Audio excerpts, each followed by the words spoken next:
પોરબંદરમાં marine commando police station અને આવાસોનું ખાતમુહૂર્ત કરતા રાજ્યકક્ષાના મંત્રી અને કેબિનેટ મંત્રી પોરબંદર સહિત રાજ્યના સમુદ્રી સીમાડાની સુરક્ષા વધુ મજબૂત બનાવવા અને દુશ્મનોના દાંત ખાટા કરવા રાજ્ય સરકાર દ્વારા પોરબંદરના કુચડી ગામે મરીન ટાસ્ક ફોર્સની રચના કરી તેમના વહીવટી પ્રક્રિયા માટે એક મરીન પોલીસ સ્ટેશન અને આવાસો બનાવવા સરકારે 13 કરોડ રૂપિયાના ખર્ચે બનાવવાનું આયોજન છે। આજે રાજ્ય સરકારના રાજ્યના કેબિનેટ મંત્રી અર્જુન મોઢવાડિયા તેમજ રાજ્યકક્ષાના મંત્રી કમલેશ પટેલ, પૂર્વ કેબિનેટ મંત્રી બાબુ બોખેરિયા ખાસ ઉપસ્થિત રહ્યા હતા। રાજ્યકક્ષાના મંત્રી કમલેશ પટેલે મરીન કમાન્ડો પોલીસ સ્ટેશન અને આવાસોની ભૂમિપૂજન કરેલ હતું। પોરબંદર જિલ્લાનો 110 કિલોમીટર જેટલો સમુદ્રી તટ વધુ મજબૂત અને સુરક્ષામાં કોઈ કચાશ ન રહે તેવા ઉદ્દેશ સાથે પોરબંદરમાં marine task force police station બનવા જઈ રહેલ છે। તેમની સુવ્યવસ્થા માટે આવાસો પણ બનાવવામાં આવી રહ્યા છે।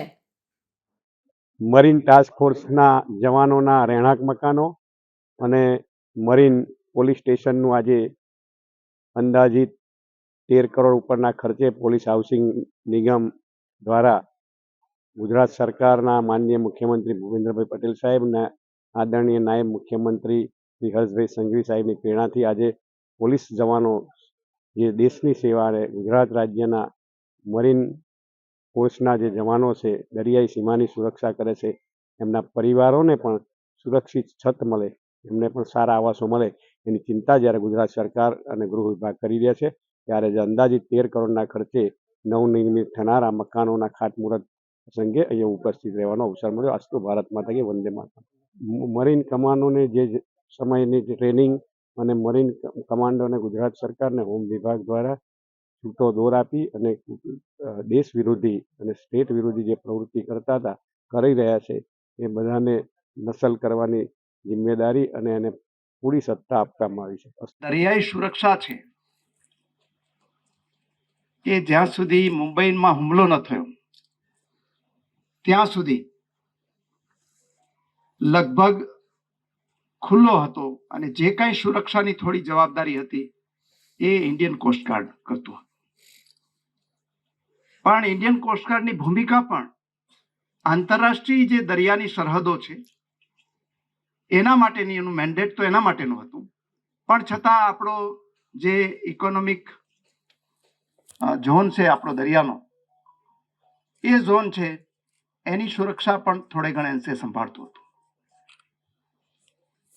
જે રીતે અહીંયા કહેવામાં આવ્યું એ પ્રમાણે ગુજરાત આખા દેશનો સૌથી લાંબામાં લાંબો દરિયા કિનારો ધરાવે છે।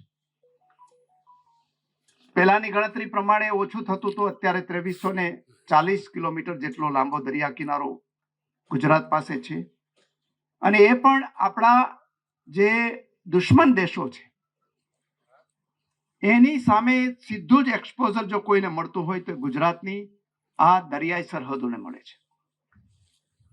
એટલે ખૂબ જરૂરી હતું, પરંતુ મેં કહ્યું એ પ્રમાણે જ્યાં સુધી મુંબઈ હુમલો ન થયો ત્યાં સુધી કોઈ પગલાં લેવાયા નહોતા અને એમાં પછી સૌથી પહેલું જો કોઈ પગલું લેવાયું હોય દરિયાઈ સુરક્ષા સંદર્ભે આ આખું માળખું તૈયાર કરવાનું, તો એ આપણા જે તે વખતના મુખ્યમંત્રી અને વર્તમાન યશસ્વી પ્રધાનમંત્રી નરેન્દ્રભાઈને જાય છે।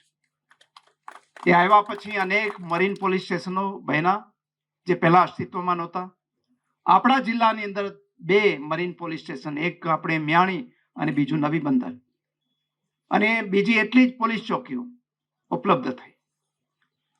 એના પછી આ marine task force marine commando સાથેનું કે કોઈ પણ ઇમરજન્સીની સ્થિતિની અંદર પહોંચી વળવા માટે એ પોલીસ સ્ટેશનની એ ટાસ્ક ફોર્સની ઓફિસ અહીંયા શરૂ કરવામાં આવી છે અને એના માટે હું માનની કમલેશભાઈનો, માનની હર્ષભાઈનો અને માનની મુખ્યમંત્રી શ્રી ભૂપેન્દ્રભાઈનો આભાર માનું છું કે એણે આ સ્થળ પસંદ કરી અને અહીંયા આટલું સરસ કેમ્પસનું આયોજન કર્યું અને એમાં આજે નવા ઉમેરો પણ થઈ રહ્યો છે। ત્યારે જે રીતે અહીંયા વાત કરતા હતા કમલેશભાઈ અને બીજા અધિકારીશ્રીઓ કે આ દરિયાઈ સુરક્ષા માટે માત્ર આપણું પોલીસ દળ કે આપણું કોસ્ટગાર્ડ કે આપણી નેવી એની એકલાની જવાબદારી નથી, આપણા સૌની જવાબદારી છે। અને સૌ નાગરિક છે જેટલો સતેજ રહેશે એટલો જ આ દરિયાઈ સુરક્ષા રહેવાની છે. અને એના માટે આપણા ફિશરમેનો હોય, આપણા ખેડૂતો હોય કે દરિયા કિનારે વસતા કોઈ પણ નાગરિક હોય, એને જાગૃત રહીને પોલીસ સાથે ખભે ખભા મિલાવીને, આપણી ફોજ સાથે ખભે ખભા મિલાવીને આપણે એ સુરક્ષાની સૌએ ચિંતા કરવાની જરૂર છે. આપણે હમણાં જ ઓપરેશન સિંદૂર થયું ત્યારે જોયું કે સૈન્ય શક્તિ આપણી એટલી નરેન્દ્રભાઈના નેતૃત્વમાં મજબૂત થઈ છે અને વૈશ્વિક ટેકનોલોજી અપનાવીને આપણે દુશ્મનના દાંત છે એ જ કલાકોની અંદર ખાટા કરી શકીએ એમ છે.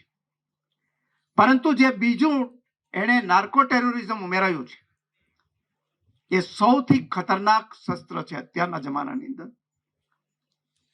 મારી અહીંયા વડીલો બેઠા છે, યુવાન મિત્રો બેઠા છે, એને બધાની વિનંતી છે કે એક વખત આ ઘાતક શસ્ત્ર દુશ્મનોનું એ આપણા બાળક પાસે કે આપણા દીકરા દીકરી પાસે પહોંચ્યું તો એને બચાવવા ખૂબ મુશ્કેલ થવાનું છે. એટલે કોઈ દયા ખાધા વગર કોઈ પણ જગ્યાએ આપણને આવે કે અહીંયાથી આ નાર્કો ટેરરિઝમની અંદર આ ભાઈ સંડોવાયેલો છે અને પડીકીઓ આપે છે કે બીજું કંઈક આપે છે, તો એકદમ નિર્દય થઈને પોલીસ અધિકારીઓને જાણ કરજો. આ બાબતની અંદર મને આનંદ એ વાતનો છે કે ગુજરાતે ખૂબ સારું કામ કરેલું છે. આમ તો આપણે પોરબંદરમાં 900 કરોડની ડ્રગ પકડાઈ, 300 કરોડની પકડાઈ, 500 કરોડની પકડાઈ ને હજારો કરોડ રૂપિયાનો ફિગર અહીંયા આવે આપણે.